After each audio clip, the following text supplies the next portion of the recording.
Who calls their child Spurgeon? Eavesdroppin.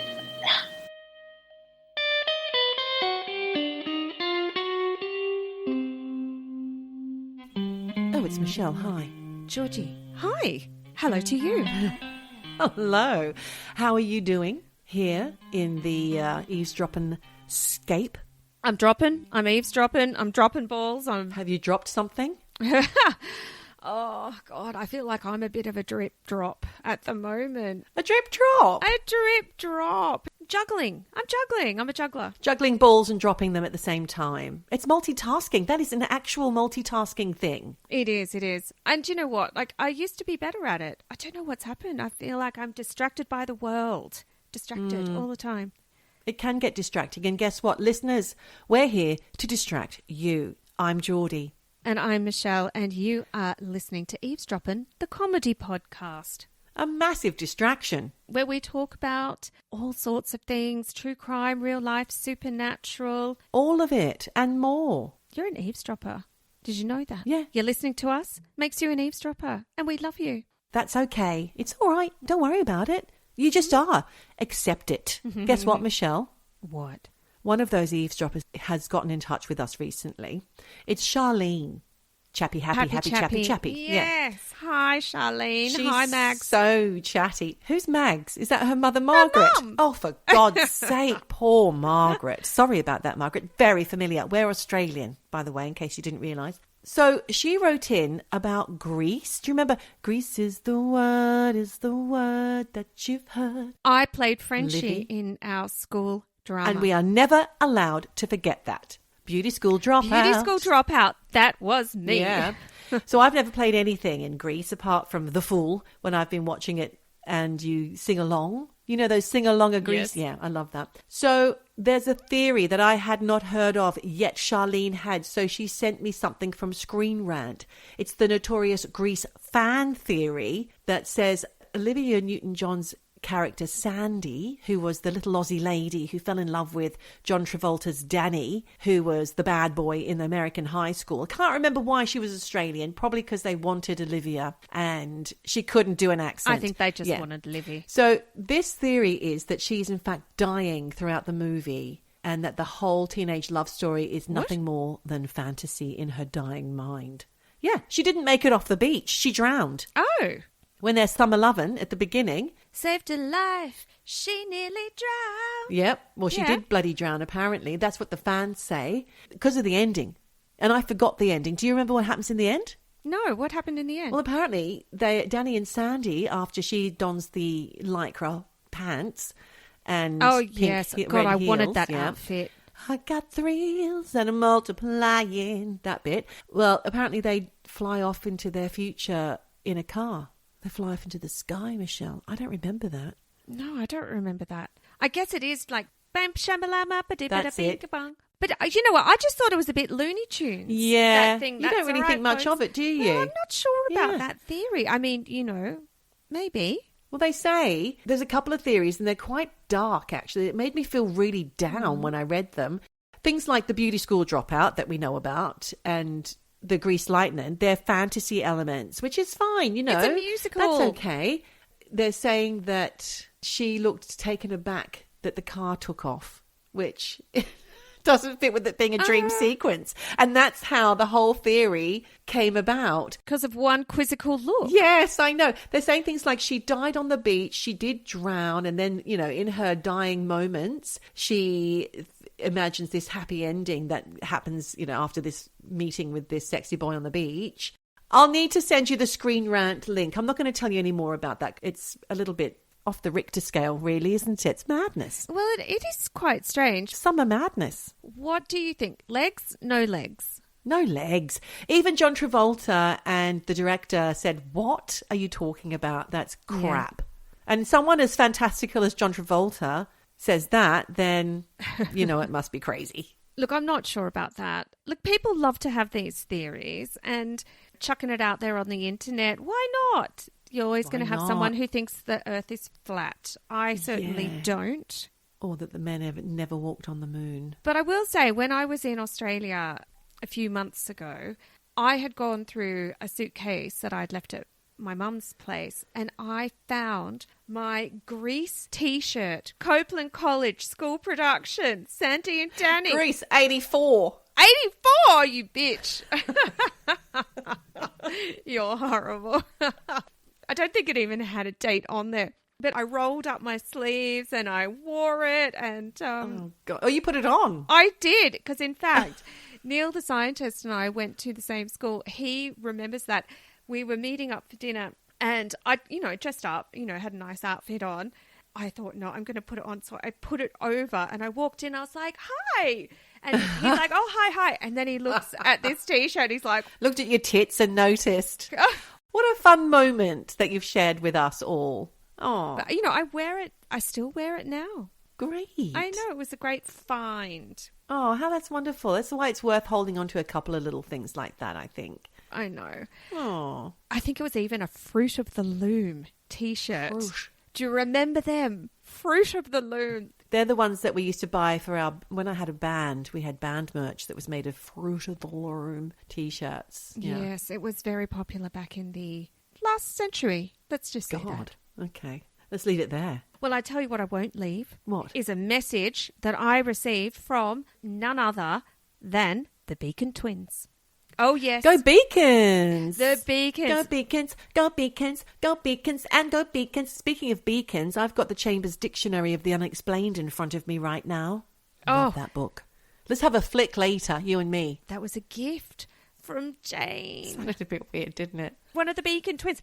Both of them are our lovely Patreon supporters. Thank you again, Beacon twins. And anyone who wants to follow in their footsteps, you are most welcome to pop a coin. Patreon.com/eavesdroppin. Pop the coins in the slots. You get stuff. Not much, but there'll be more. There will be more. We're working very hard, very, very hard behind the scenes, aren't we, Michelle? The Beacon twins, Jane and Lucy, they are listeners. And Lucy got in touch and she says, listening to the Halloween ED, i.e. eavesdropping, right now. Brilliant as ever, she says. She then says, but I thought I'd let you know that me and Jane lived on Oakshott Avenue in Highgate on the junction of Swains Lane. Ooh, those girls are spooky. She says, we backed onto Highgate Cemetery and the place was definitely scary. She says, I may be misremembering. It was the early 90s. And let's face it, all of us in the early 90s, we were just drunk. High on drugs, weren't we? Oh, yeah, drunk, yes, that too. We were drunk. She says, I may be misremembering, but I think me and Jane would see a man in black down Swains Lane late at night. That's the thing, with the orange eyes and the... Yes, that's the thing everybody saw from my story from Halloween a couple of episodes ago. Exactly, yes.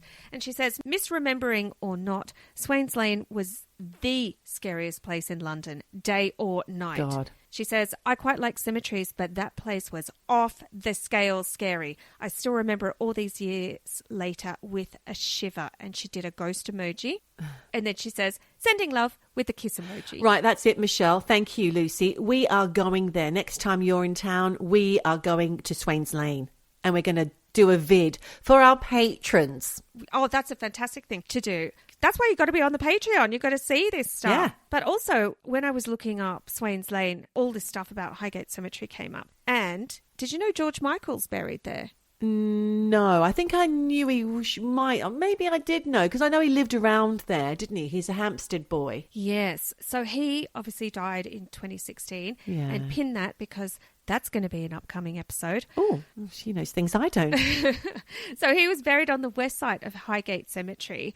And on one side is his mother's grave and his sister Melanie is on the other. Oh, God bless the Michaels or the Georgios. What was their names again? Well, that's it. His tombstone says his actual birth name, which is Georgios Kyriakos Panayotou.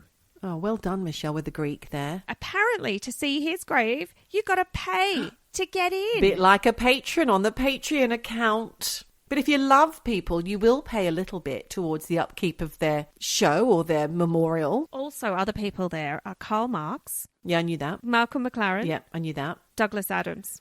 Oh, I didn't know that. Just to name a few. Because I did say a few people who were buried. Didn't I say people who were buried there? No, I said about Kensal Green, didn't I? Isambard Brunel and people like that, yes. That's right.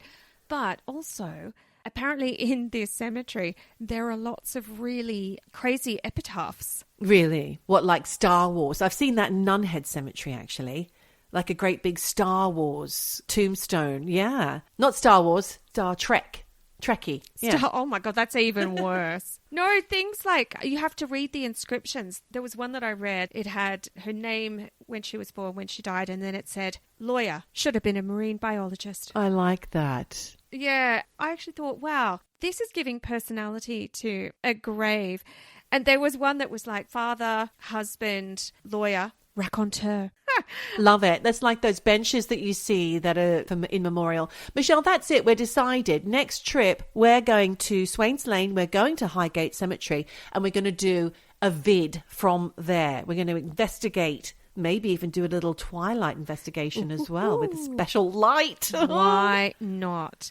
But then, Geordie, that's not all. I was having a root around the mailbag. Yes, we've had mail galore this week. Wow. Fat bags. Fat bag. We had a couple of messages from Safka about last week's episode where I spoke the doorstep about murders. Yes, Tanya Furlan. Furlan. She was the Australian lady who was murdered in New Zealand when she opened the door to what she thought was a postie delivery guy.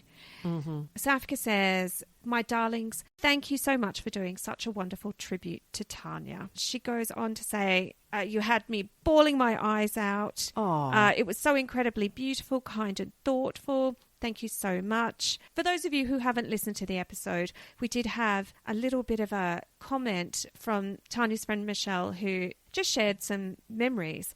And she said, my friend Michelle was so pleased and said Tanya would have loved it, especially, who the fuck is Alice? We talked about how she loved Smokey, and you were the one that remembered that that's the chant. Thank you so much, Safka, for that lovely positive affirmation of what we're doing. And I hope Tanya had a giggle that we were singing Who the Fuck is Alice? Oh, that's really nice. Yeah, really nice. Thank you, Safka. Thank you, Michelle, for letting us tell Tanya's story. Thank you, my Michelle, for doing such a great job on that story as well, because it's tough when you're doing murders. You know, there are victims, people are bereft and they've lost a loved one, and it's tragic circumstances quite often, so it's difficult to do a comedy podcast about those things, but that's what you're here for. We're trying our best. Because if you don't laugh, you cry. Are we crying about anything else? Or laughing about anything else? Is it time for me to tell you something that might make you cry and might make you laugh and cry all at once? Go ahead. I can't wait. What have you got for me? This week, Michelle, it's family scandals was the topic that we gave ourselves. I did some rooting of my own. And you know how we like to talk about the TLC channel, the Learning Channel, in fact. Yes. I thought it was called Travel and Lifestyle. The Learning Channel. Travel and Lifestyle Channel. No, it's the Learning Channel. We discovered that. It's TLC. It's the home of trash TV like 90 Day Fiancé, Dr. Pimple Popper, your favourite. I know. Say Yes to the Dress, My Strange Addiction, another of your favourites. You're on this channel all the time. I bet you my 600-pound wife, a.k.a. Life, is Life, also on yes. there. It will be. I had seen something else that had called it Travel and Lifestyle Channel. Travel and Life. No, it's the Learning Channel. Charlene, our happy chappy, wrote in and told us this. All right, okay. Remember? So TLC. TLC. Tender Love and Care. Tender Love and Care is what we thought it was. There's another show on there called 17 Kids and Counting, which started in 2009, and then it turned into 18 Kids and Counting, and then it turned into 19 Kids and Counting before it was cancelled in 2015 after 15 seasons. Jesus Christ. I mean, they're just having kids to keep the TV show going. Probably, but I'm going to tell you a little bit about this family. They're called the Duggar family. Now, I haven't watched the show, so I don't even know if I'm pronouncing it correctly. It could be Duggar, but I'm going to call it Duggar family, which comprises of another Michelle. Not you, Michelle, it's a different Michelle, and Jim Bob, and their 19 kids, 9 daughters, 10 sons. Why? Why would you? And also, Michelle, which this is the thing that throughout this story had me boggled the most, they gave all their children names that started with J. What? I don't know why. I mean, I have a hard enough time with all my kids, and they're different genders and different letters. I get them all mixed up. Even you get mixed up with the dog's names sometimes, Michelle. It's hard. It is. Although I will say my ever-suffering partner, he is an AA and so are his sisters. They've all got their first name A and their surname is A. Right. Did the parents want them to all reach high heights like Marilyn Monroe and who else is Maybe there? they just like those little tiny batteries. I don't know. Double A's. But, and I'm an MM. Yes, and I'm a GG. We're all double-barreled here, double letters. Ooh. I'm going to tell you more about this bloody show. The kids, 19 kids and counting. All beginning with the letter J. Exactly. Like I said, there were 17 kids and then they had 2 more during the season. 3 kids got married and then they had 4 new grandchildren, all added into the mix. They lived in a place in Arkansas called Tontitown, I believe. Did they live in a trailer? I don't think so. No, I think they were house dwellers. Michelle and Jim Bob's love story began when they met back in the early 80s. They were part of the same church, Michelle. That might go some way to explaining why there's so many children. Jim Bob went with another member of the church to check in on Michelle after she had had a religious conversion experience. And the rest is history, as they say. Love at first prayer. They married when she was 17 and he was 19. I was going to say love at first kneel, like kneel down and pray, but then I realised that's rude. Well, it is the church. So then they had their first child, Joshua, who was born in 1988. And not long after that, Michelle got pregnant again and ended up having twins, Jana and John David. Altogether, like I said many times, she had a total of 17 children, but over 21 and a half years, which averages at a baby every 15 months or so. I thought she had 19 children. She had a total of 19 kids, I meant to say. I get confused with numbers, Michelle. But honestly, when you have that many, it's all the same. I wonder if she knows how many she had. She doesn't. She can't remember. Someone's keeping up, not me. The family are devout Baptists and avoid birth control, you don't say, because God will determine the number of children they have. That's the reason why they let loose on the birth control. All the children are homeschooled, even more boggling to me. That's hard. And movies and TV are restricted. Another thing that I can't understand. Can't you just plop them in front of the box and just go about your business? No, you can't. You can't even clean a toilet when you've got 19 children all vying for your attention. Oh. I don't know how she does it. I'm exhausted thinking about it. Me too. They practice something called chaperoned courtship, which is where the couples only get to know each other in group settings. And the general vibe of the family is linked to something called the quiverful movement. It's a Christian mindset that sees having big families is a blessing from God. They encourage people to have lots of kids, not use birth control, only use natural family planning. If you've been sterilized, they'll want to reverse that. It's all about sowing the seed. And it comes from Psalm 127, 3-5, where kids are compared to arrows in a full quiver. But these people say they are not anything to do with quiverful. As you might expect, though, Michelle, in their baptism religion, women are expected to take on more submissive roles. Traditional roles. Okay. Now, they are Baptists and they're not a part of the quiverful movement, but they are, however, associated with something called the Institute in Basic Life Principles and the Advanced Training Institute, which are both founded by a man called Bill Goddard. Some former members describe this non-denominational Christian fundamentalist movement as a cult. Oh, we had to have that, didn't we? Like it was coming. Boom. Burn, the C word. Burn. It's a cult. There's also a Prime docuseries, which I did not watch, sorry about it, didn't have time, called Shiny Happy People. And that details the Duggar family and the ultra-conservative teachings of this Institute for Basic Life Principles. Basically, their family is grow your own cult. Well, they're part of this cult, though. The cult was existing and they kind of have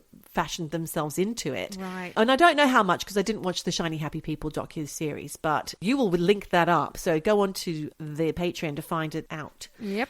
The organisation operated on the belief that everybody should adhere to a specific umbrellas of authority, in quotation marks, which is established for good Christians. So it's kind of like a framework, if you like. The most important, though, is something called instant obedience, which required women to always submit to a male leader and children to obey their parents. A lovely patriarchal mini society with which to feel oppressed by. How wonderful. It sounds fucking horrendous. Additionally, the founder encouraged families within the organizations to homeschool their children using a detailed Christian curriculum that the founder Bill Goddard had developed. The documentary reveals, though, that founder Bill Goddard, who never married and had no children, was eventually removed from his position as leader due to allegations of sexual harassment and assault involving young girls. Although he did countersue some of his alleged victims, but he lost. You creep. That's all I know. Yeah. But that's the thing, when you have a cult, a hierarchy, whatever, where the men have all the control and the women have to bow down to their will, well, of course, there's always a bad apple. Not fair, is it? It's not nice. Fair. It's not nice. So these allegations, however, were backed up by participants in the docuseries. So I do think it's important that people who are interested in finding out more go ahead and watch it. Maybe even I will. The show also claimed, the docuseries claimed, that the Institute in Basic Life Principles encouraged parents to use the book To Train Up a Child, which was written by Michael and Debbie Pearl, as a guide for disciplining their children, and showed clips of Michael Pearl explaining his methodology on morning shows and institute seminars. In one clip, Michael Pearl instructs parents to hit their child 5 times and says, if he screams too hard with the first 5, gets hysterical, wait. You know, a little psychological terror is sometimes more effective than the pain. Oh my God. Suffice to say, I do not agree with this. Can you imagine how fucked up those kids are going to be? I hate it. Oh my God. That's years of It's therapy. interesting that you've said that. Now pin what you've just said. A cousin of the Duggars, Amy Duggar King, who I think also did feature on the 19 Kids and Counting show, explained the way that punishment was carried out within the family's household. She said they called it encouragement. And Michelle Duggar would tell her children in the sweetest voice, you need to come into the room and we need to give you some encouragement. Oh my God. And then out would come the belt or the whip or whatever. Exactly. Shit. But worst of all for me, and I can't get over this bit, the docuseries described details of something called blanket training, which Michelle Duggar writes about in one of her books. The technique was used on really young or infant children, and it would be putting a child on a blanket and an object that the child wanted just outside the blanket that the baby was lying on. And when the baby was reaching for it, or the child was reaching for it, they would be hit. What? I know. According to an ex-member of the Basic Life Principle. BLP, not BLT. Yeah. The goal was to break the rebellious spirit they're born with. And it also alleged that the Institute ran training centres for children where they would work long hours doing unpaid and often strenuous manual labour. Horrible. This is absolutely shocking. And I could not understand what the motivation for this blanket training was. To crush spirits, I'd imagine. To make fearful children. Well, because I can understand that you give a deterrent to a child who is reaching for a hot plate. You don't whack them. No, but to give them a punishment for something for they reaching want. for something they want. Yeah. I was like, what? Yeah. What is this teaching them? Yeah. And then you said it's to crush their spirit and to create subordinate servants. Subservient children, exactly.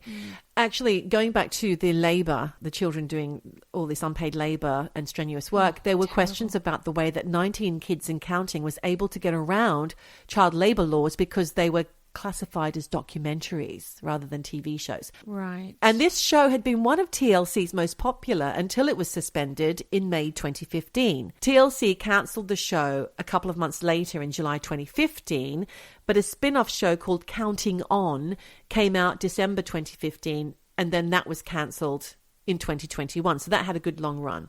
That was just about the older sisters, the married sisters, and their husbands and their lives. But aside from the strict views on entertainment, the kids were expected to dress modestly because of their religious beliefs. So no shorts, no tank tops, skirts that go above the knee are a no. No terry toweling, shorts with the drawstring up the side. None of that, Michelle. Michelle Duggar believes that showing too much skin, like bearing a thigh, is considered nakedness and shame, and it could lead to stirring up desires that aren't appropriate. They also stay away from beaches and public swimming pools because it's difficult for men to not look or become aroused.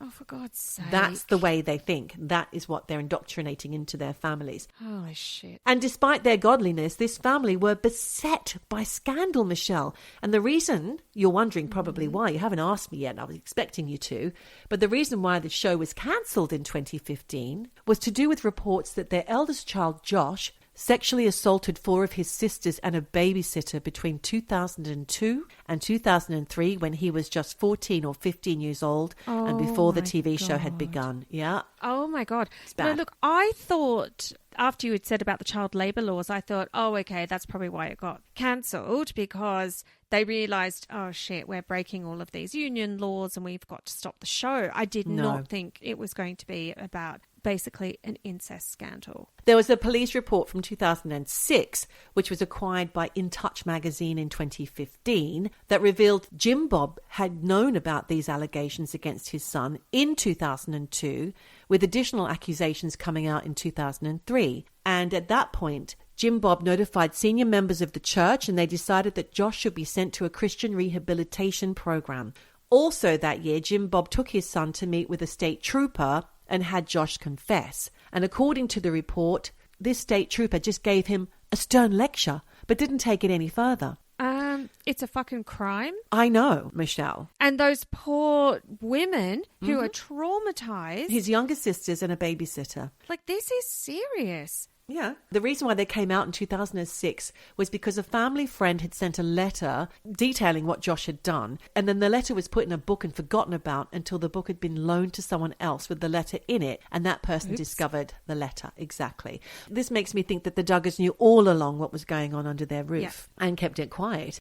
And then in 2006, right before the family were due to appear on Oprah, a source emailed Oprah's production company and told them about these allegations against Josh. So Oprah's Harpo Studios then faxed that letter to the Department of Human Services hotline, don't know what that is, who opened an investigation. However, charges were not pursued because of the statute of limitations. It had expired, Michelle. I know. Oh my God. This keeps happening. But don't worry, because Josh had a habit of getting himself into trouble.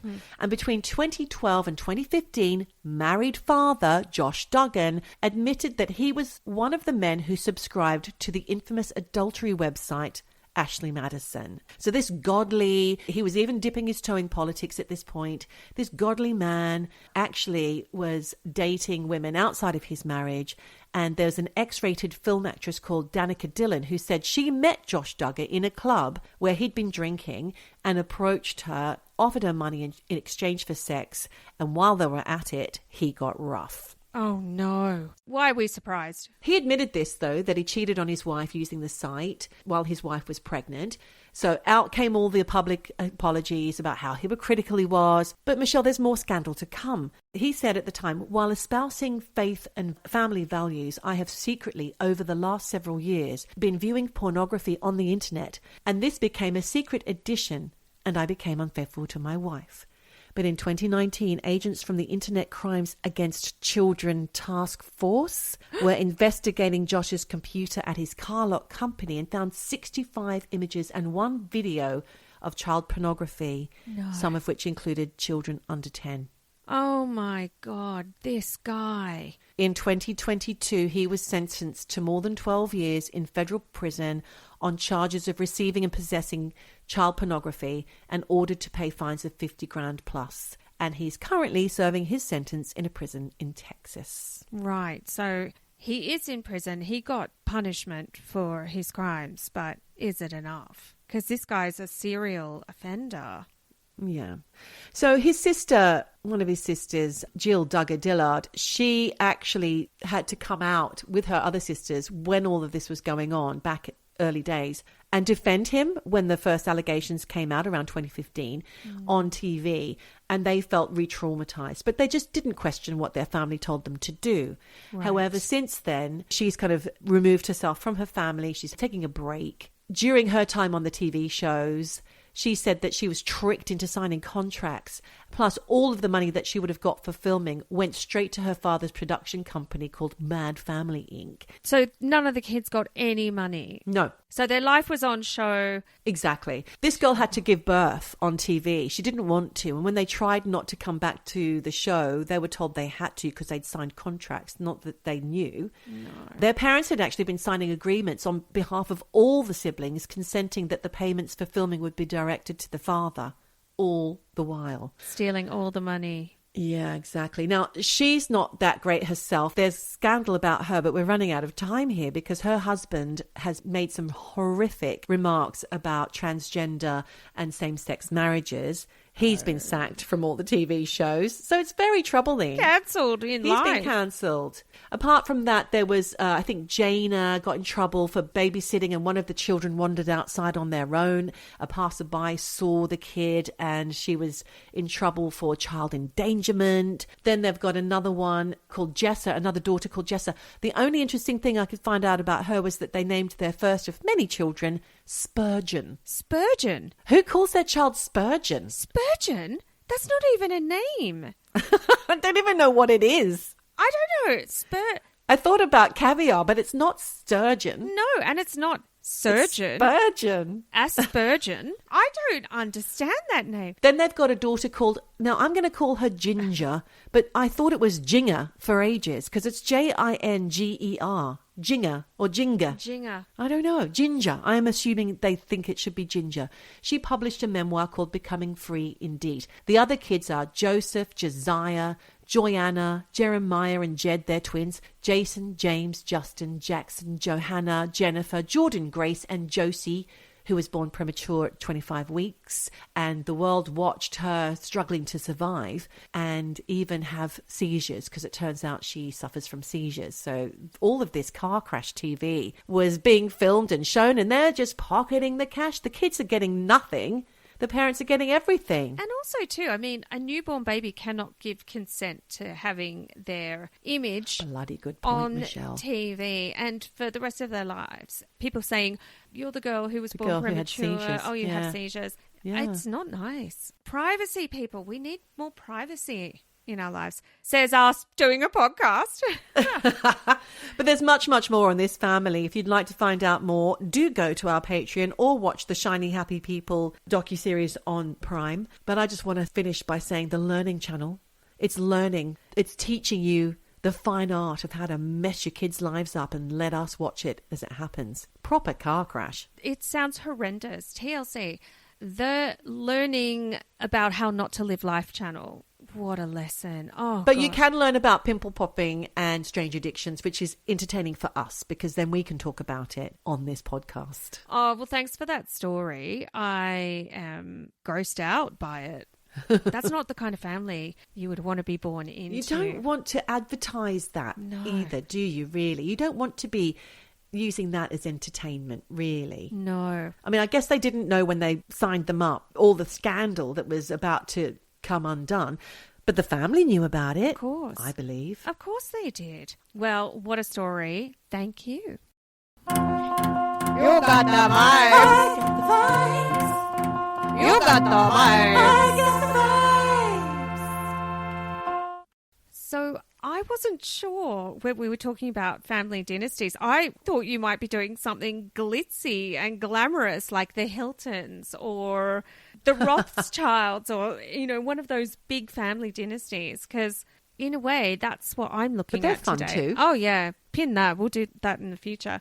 In a way, the complete opposite to your story. I'm looking at, well, one particular family who are kind of reclusive in a way because you would never really have heard of their name, but you will definitely have heard of the thing that made them rich because this family is fucking filthy billionaire rich. That makes me gag. Oh, I don't know. I'd love to be rich. Too much. Oh, I don't know. I reckon I could be filthy rich and enjoy it. The story came to me because I was in Sweden and I was talking to Andreas's sisters and they said, oh my God, you need to investigate this story. So here's a story with a Swedish twist. So we are going to go back to the 9th of July in 2012. I didn't even look up what was in the charts. I should have. That's fine. 2012s are a bit shit, aren't they, anyway, I think? Yeah, I mean... It'll be moves like Jagger or something like that. We've done it before. So, 9th of July 2012, Swedish billionaire, this guy called Hans K Rausing, was driving around South London like a maniac. And eventually he was stopped by the police. When they searched the car, they found a still warm crack pipe in the footwell of the back seat. I didn't know what you were going to say there. Obviously, that was more than enough to have Hans arrested on suspicion of possession of Class A drugs. How old's this guy? He's late 40s. He's just about, I was counting on my hands then, just about to turn 50. Midlife crisis, possibly? Hooning around West London with a crack pipe in the back seat? Keep listening, Geordie, because I can't wait. It's not what you think. Apparently, there was also loads of mail for his wife in the back seat. The police said, oh, well, where's your wife? And he said his wife, who was an American socialite called Eva Rausing, he told them she was in California. No problem. So he gets arrested, gets hauled into the station. The police decide they're going to raid the couple's 5-story, 70 million Belgravia townhouse on Cadogan Place, right? Cadogan. For anyone who doesn't know London, that is probably the primo real estate in London to have a house. Only rich people can live there. 70 million. Multi-millionaires. 5 odd stories, probably more below as well. Probably a parking garage with a rotating floor. I've heard about these kind of houses because the company I work for does interior things in houses like that, and the fitters come back and tell me all the stories of things they've seen in addresses around there. Yes, of course. So the police are like, right, let's go raid this house. They're thinking we're probably going to uncover more drugs. So they go in, they raid the house, and they discover the body of 48-year-old Eva. Oh, in an upstairs bedroom, buried. Not in California. Not in California. In the bedroom. In Cadogan Place, buried under a pile Cadogan. Cadogan. Cadogan. It's pronounced Cadogan. Cadogan? Cadogan. I know, it's spelt Cadogan, but it's Cadogan. How do you know that? That's what English people say, like St. John. Yeah. St. John. Okay. Or Beaver instead of Belvoir. Oh, what? Beaver instead of Belvoir. It's not Belvoir, it's Beaver. And Beecham instead of Beauchamp. Oh, my God. Sorry, it's just the way it is here. You learn. Plaistow, not Plaistow. Southwark, not Southwark. Just trying to think of more. There's so many more. It's those little things, I guess, that... Berkeley, not Berkeley. Right. Yeah, Berkeley Square, not Berkeley Berkeley. Square. Yeah. That's it. Well, that's it. They're the little linguistic nuances that separate the classes. It's like your little Masonic handshake. If you say Cadogan... It's a little secret society. Well, clearly I'm not part of the elite because I say Cadogan. But I think that you worked near there when you worked in magazines. Yes, and I actually did some work for the Cadogan Place Trust. But that's another story. Poor old Eva, they found her in the upstairs bedroom under a pile of blankets and garbage bags. And God. Her hand was still holding... like a wrap of silver foil and a piece of wire wool, which is what crack addicts use as a filter when they smoke crack. That's hideous. Crack pipe. That is hideous. I didn't even know that. No, but what's even more upsetting is that she'd been dead for 2 months. What? She was frozen like that? She wasn't frozen. She was like seeping. But like stiffened. I think she was seeping. She was killed by basically crack and a heart condition. Now, after the police discovered Eva's body, Hans pleaded guilty to preventing the lawful and decent burial of a body, and he got a suspended jail sentence. But I want to know, how does one of the richest men in the world end up with a crack addiction, a crack addict wife who died a squalid death in one of the poshest houses in London? You know what? I think this goes back to you being very comfortable being multimillionaire. You get fucking bored and you end up sucking on a crack pipe, Michelle. Don't get rich. This is going to happen to you. Watch out. Well, I think you're right, but please give me the money because I'm going to be the exception to the rule. I'm going to circle back here because obviously until I'd gone to Sweden and spoken to Andreas' sister, I had no idea who Hans K Rausing and his wife Eva were. So I'm going to reel off some basics. Hans Christian Rausing was born on the 15th of June, 1963 in Lund. And that's a big student town in the south of Sweden, in Skåne. He was born into money. You know, he was basically a trust fund kid. He was born into money because his grandfather, Reuben Rausing, invented the Tetra Pak. Oh, that's a handy little pack to have, isn't it? Fuck, man. They juice boxes made billions. You know, he was a food packaging billionaire. Thinking outside the Tetra Pak there. Well done. You know, I say that Reuben invented the Tetra Pak. He did already own a packaging company, and apparently he was in the kitchen one day when his wife was making sausages, and she said to him, "Can you please invent something a bit easier and, you know, transportable to put milk in? Because this glass bottle it's heavy and it takes up a lot of space." Get over it. Well, he was watching her close up the ends of the sausage because she was like making sausages while she's asking him. Oh, I see. Like making them from scratch. Yes. And bam, he came up with the idea of the Tetra Pak. But using sausage casings. Really? Like, why the fuck didn't I think of a Tetra Pak making a sausage? I'd never made a sausage. That's probably why. But yeah, he then went to one of his employees, who was a guy called Eric Wallenberg. He was like more of a engineer, scientist, whatever. And he was the one that actually took Reuben's idea and made it into something that works.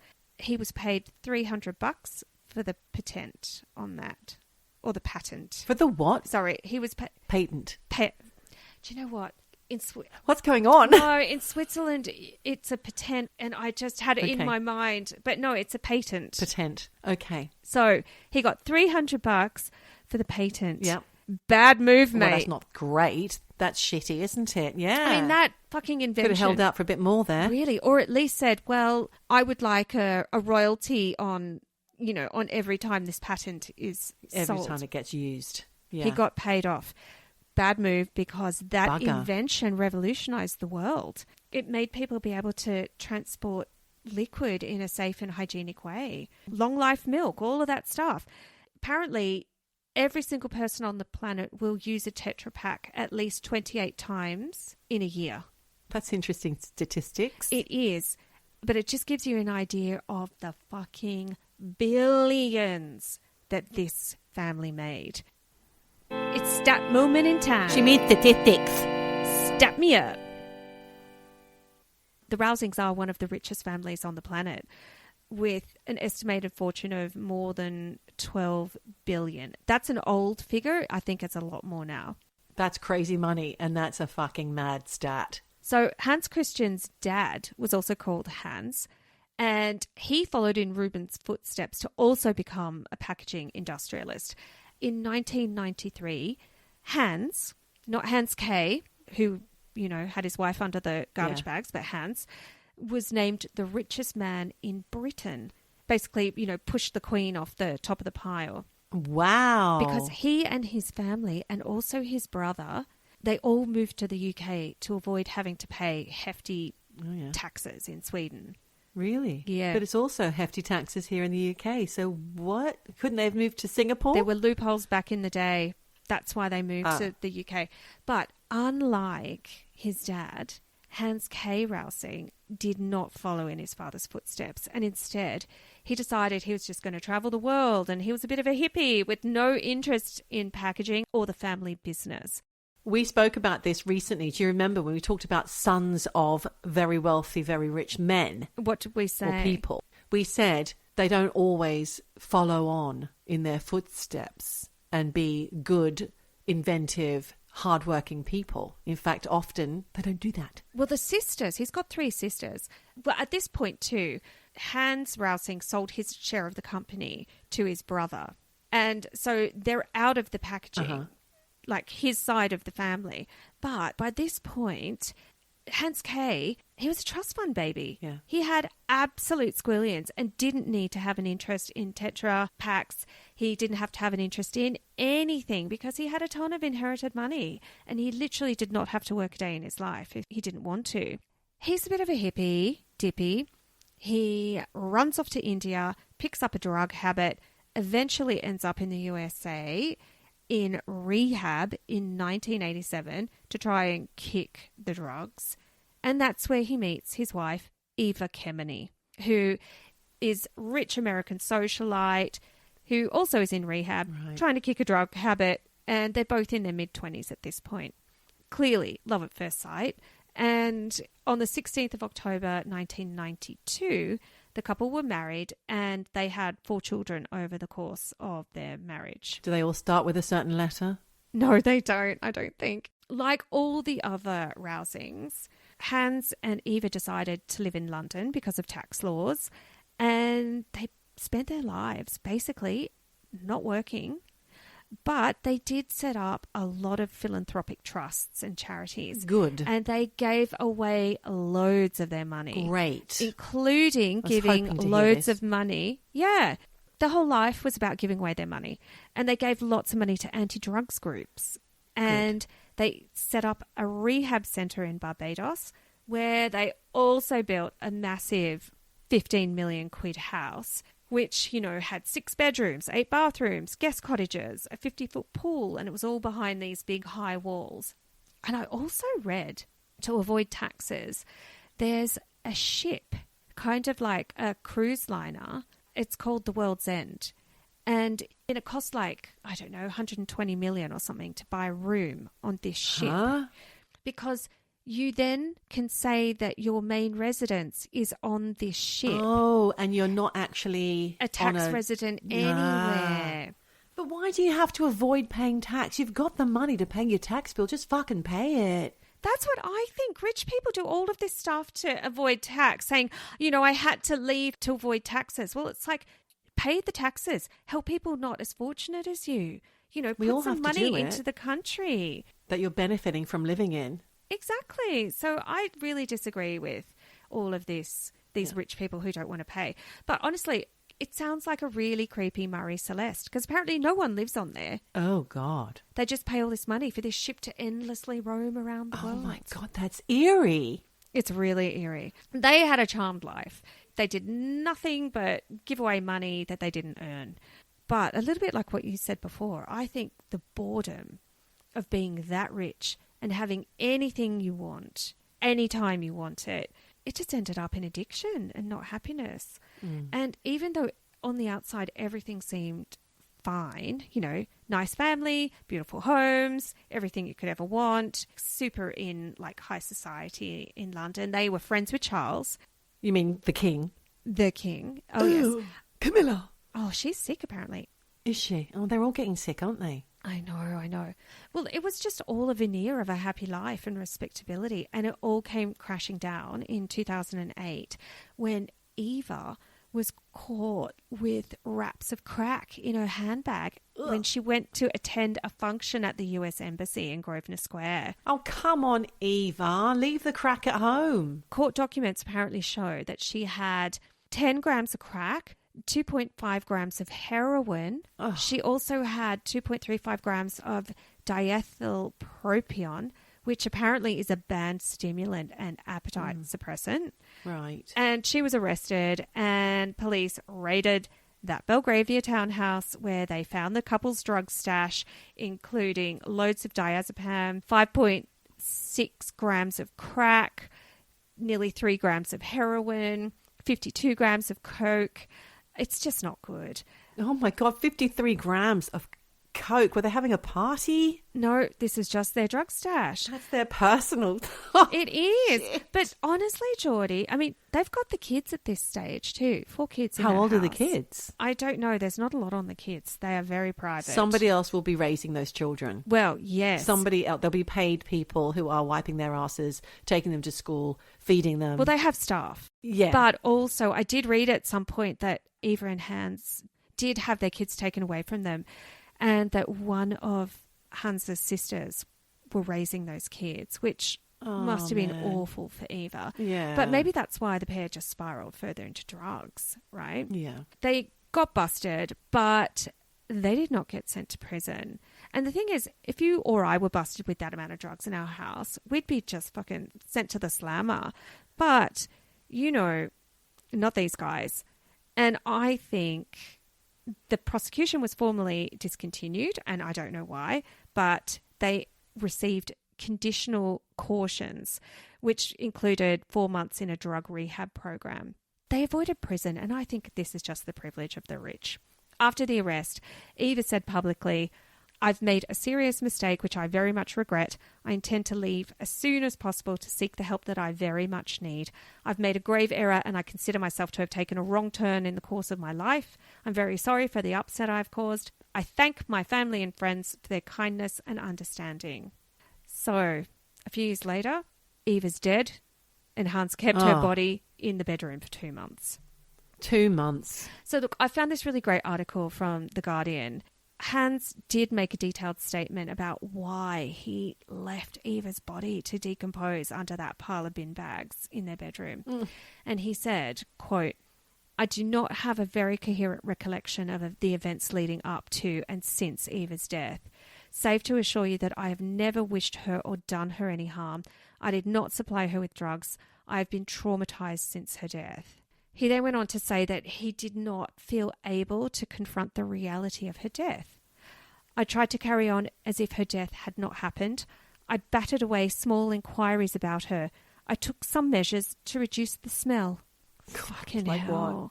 I wonder what that was. Powder. Like that scene in Seven. Well, it's like talc with or all something. the air freshener all over the ceiling. So look, it turns out that the pair had become quite reclusive in their everyday lives. And that even though they had this huge townhouse in the poshest area of London, they basically shut out the world and lived in one squalid room on the second floor of their house. And they banned anyone and everyone from entering that room, even the staff. Crikey. The more and more they sank into their drug addiction, the more and more squalid this room became.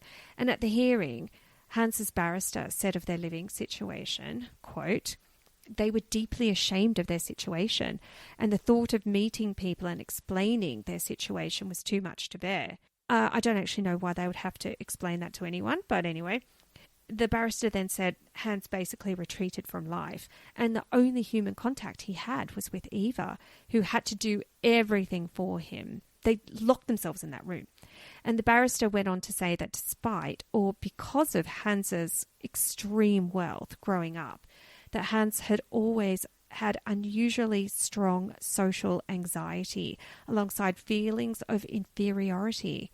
And the way that he coped was to medicate his anxiety by taking drugs and to deal with emotional conflict using denial. Poor Hans. Poor little rich kid. Yeah. How awful.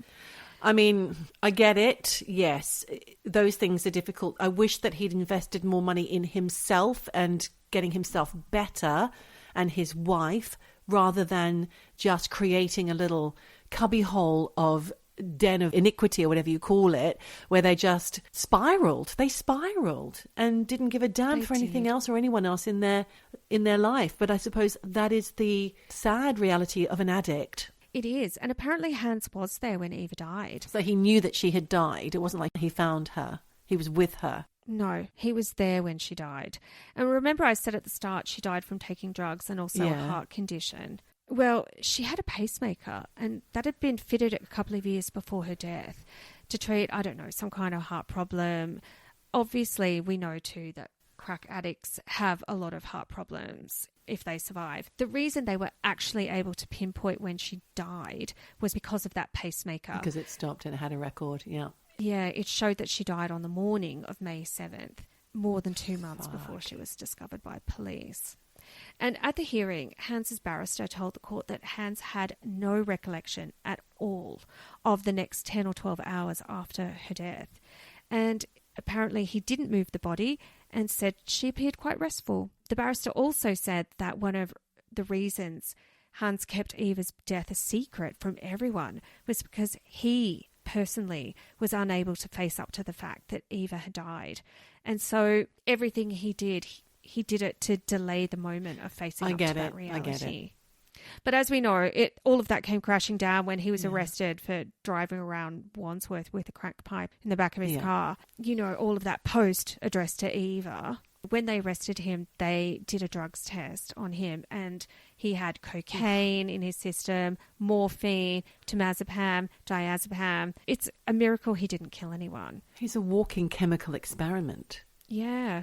And so, you know, when they went to search the house, because they didn't know they were going to find Eva's body, the staff were really hesitant to give the police access to the second floor annex. Really? Those staff must have known she was dead. Yeah. Because when the officers were finally allowed to take the lift up to the second floor, they smelt the smell. Oh, God. Yeah, the smell that decomposing bodies make. And when they did get up to the second floor, they noticed a room which had been sealed up. Locks on it, gaffer tape. Oh, crikey. And they said when they got there, the room was absolutely filthy. Oh, no. And that they looked around and they're like, look at all these clothes and bin bags on the bed. What's going on? And when they pulled it back, that's when they found Eva's decomposing body. Oh, Lordy. That had been sprinkled with deodorizing powder. So Hans was sentenced, but Judge Richard McGregor said if ever there was an illustration of the utterly destructive effect of drug misuse on an individual and their family, it is to be found in the facts of this case. Your relapse into the misuse of drugs together with your wife is graphically illustrated by the difference between the rooms that visitors saw in your home and the utter squalor of the room you really lived in. Now, the judge did take into account his mental state and the fact that he did need treatment, both mentally and for his drug addiction. So he got off with a suspended sentence, along with another suspended jail sentence for driving while high on drugs. You know, he had to go into rehab, and that was sort of his punishment. What happened to Hans, you might wonder? Well, he did actually work really hard to kick the drugs, and he got clean. Mm-hmm. And a year or so after Eva died, he met Julia Delves Broughton, who is the sister of Isabella Blow. Oh. Yes. Who also died of a drugs overdose. Yeah, exactly. They got married. He apparently was clean for the rest of his life. He's still alive. Yeah. And they spent their lives donating more than 330 million quid to charity. However, just this year on the 18th of April, Julia Rausing died of cancer at the age of 63. Oh. So Hans is a single man again. Well, I don't know if there's going to be a line-up for people going to date Hans. I don't know. He's got the money. He's got the money.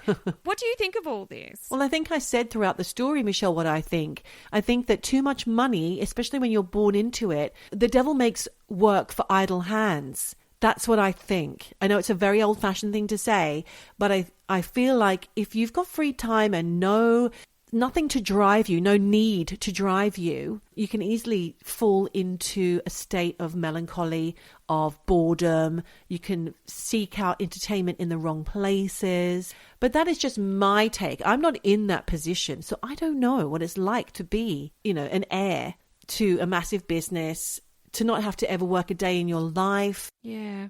I think that their hearts were in the right place, but perhaps the drugs just got them. I mean, they met in a rehab clinic. It wasn't going to go well, was it? Yeah.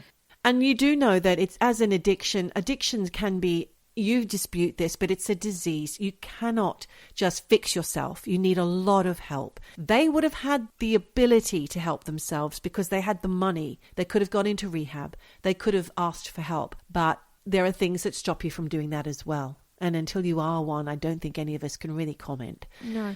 It's sad and it's tragic. And I think the judge in his case, when they found her body, really illustrated it quite well when he said, this is a great example of what can go wrong. But you hear about rich people all the time being fucked up and bored and totally unimpressed with anything, because when you have everything you want, there's nothing to strive for.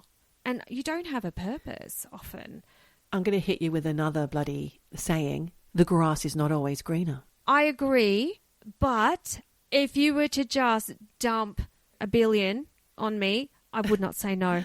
Is $1 billion what you need, though, Michelle? Do you need $1 billion? I think you could get by on less. I would love to be filthy rich because I would give loads of it away. I would just enjoy giving it away and making people happy. Okay. Well, you can make people happy in other ways. And one of those ways is by doing this podcast every week, Well, I hope our eavesdroppers are happy to hear. Got a smile on your stories. dials? Yes, got a smile on the dials and enjoyed this today. I hope so. Well, I certainly enjoyed hearing about it. As sad and tragic as it was, it's interesting to imagine the lives of the rich and the bored.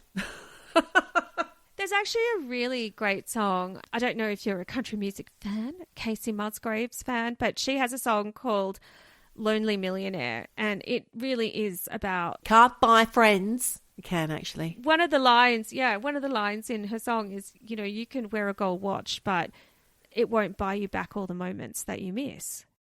It's actually a lovely song. I'll put a link in the Patreon to it. I will. Lovely. Well, thank you, Michelle. And thank you for listening, little lovely eavesdroppers, wherever you are and whatever you're doing.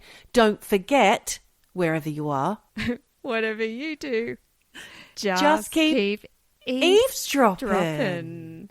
Eavesdropping, eavesdropping, dropping, eavesdropping, dropping, eavesdropping, eavesdropping, dropping, dropping.